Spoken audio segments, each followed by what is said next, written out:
अस्सलाम वालेकुम। आपको पता है कि सूरह आल इमरान पढ़ रहे हैं, उसी को कंटिन्यू करें। बिस्मिल्लाहिर्रहमानिर्रहीम। और कहा निशानी ये है कि तुम 3 दिन तक लोगों से इशारे के सिवा कोई बातचीत ना करोगे या ना कर सकोगे। इस दौरान अपने रब को बहुत याद करना, सुबह शाम इसकी तस्बीह करते रहना। फिर वो वक्त आया जब मरियम अलैहिस्सलाम से फ़रिश्तों ने आकर कहा, ए मरियम, अल्लाह ने तुझे बरगज़ीदा किया, पाकीज़गी अता की और दुनिया की औरतों पर तुझको तरजीह देकर अपनी खिदमत के लिए चुन लिया।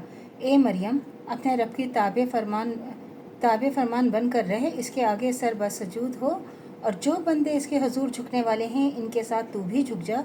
ए मोहम्मद सल्लल्लाहु अलैहि वसल्लम, ये गैब की खबरें हैं जो हम तुमको वही के ज़रिए से बता रहे हैं, वरना तुम उस वक्त वहाँ मौजूद ना थे जब हैकल के खादिम यह फ़ैसला करने के लिए कि मरियम अलैहिस्सलाम का सरपरस्त कौन हो तो अपने अपने कलम फेंक रहे थे, और न तुम उस वक्त हाजिर थे जब उनके दरमियान झगड़ा बरपा था।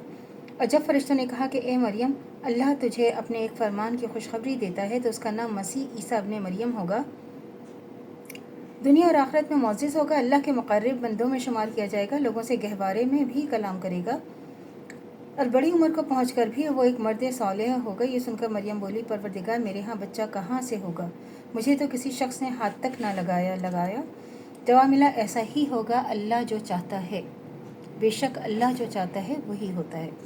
और इस तकरीर का असल मकसद ईसाइयों पर उनके उस अक़ीदे की गलती वाज़ेह करना है कि वो मसीह अलैहिस्सलाम को खुदा का बेटा और आला समझते हैं।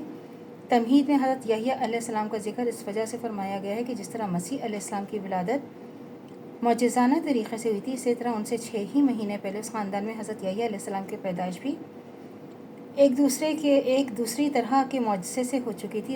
इसी से अल्लाह ताला ईसाइयों को ये समझाना चाहता है कि अगर यहया अलैहिस्सलाम को इनकी एजाज़ी की विलादत ने आला नहीं बनाया तो मसीह अलैहिस्सलाम महज़ अपनी गैर मामूली पैदाइश के बल पर आला कैसे हो सकते हैं।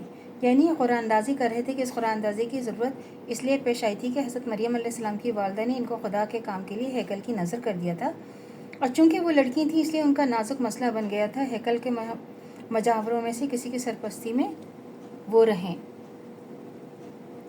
यानी बावजूद कि किसी मर्द ने तुझे हाथ नहीं ले गए हैं, तेरे यहाँ बच्चा पैदा होगा, यही लफ्ज़ कज़ालत ऐसा ही होगा। हज़रत ज़करिया अलैहिस्सलाम के जवाब में भी कहा गया कि इसका जो मफ़हूम वहाँ है वही यहाँ भी होना चाहिए। नए इस बात का फ़िक्रा पिछला और अगला सारा बयान है इसी मायने की तायद करता है। हज़रत मरियम अलैहिस्सलाम को सनफ़ी मवासलत के बग़ैर बच्चा पैदा होने की बशारत दी गई थी। फिलवाक़ इस सूरत से हज़रत ईसा अलैहिस्सलाम की पैदाइश हुई, वरना अगर बात यही थी तो हज़रत मरियम अलैहिस्सलाम के यहाँ उसी मारूफ़ फितरी तरीक़े से बच्चा पैदा होने वाला था जिस तरह दुनिया में औरतों के यहाँ हुआ करता है। और अगर हज़रत ईसा अलैहिस्सलाम की पैदाइश फिलवाक़ा उसी तरह हुई होती, ये सारा बयान क़तई मुहम्मिल ठहरता है जो चौथे रुकू से छठे रुकू तक चला जा रहा है, और वह तमाम बयानात भी बेमायने करार पाते हैं जो विलादत मसीह के बाब में कुरान के दूसरे मकामात पर हमें मिलते हैं। और ईसाइयों ने हज़रत ईसा अलैहिस्सलाम को आला और इब्ने अल्लाह इस वजह से समझा था कि इसके पैदाइश खैर फितरी तौर पर बग़ैर बाप के हुई थी। तो अल्लाह से दुआ करनी चाहिए जो हमारे मानी मरते कायम दायम रहे, ख़ात्मे में खैर माल पर हो। इजाज़त दीजिए। अल्लाह हाफ़िज़। मेरे चैनल को लाइक कीजिए, शेयर कीजिए, सब्सक्राइब कीजिए। शुक्रिया।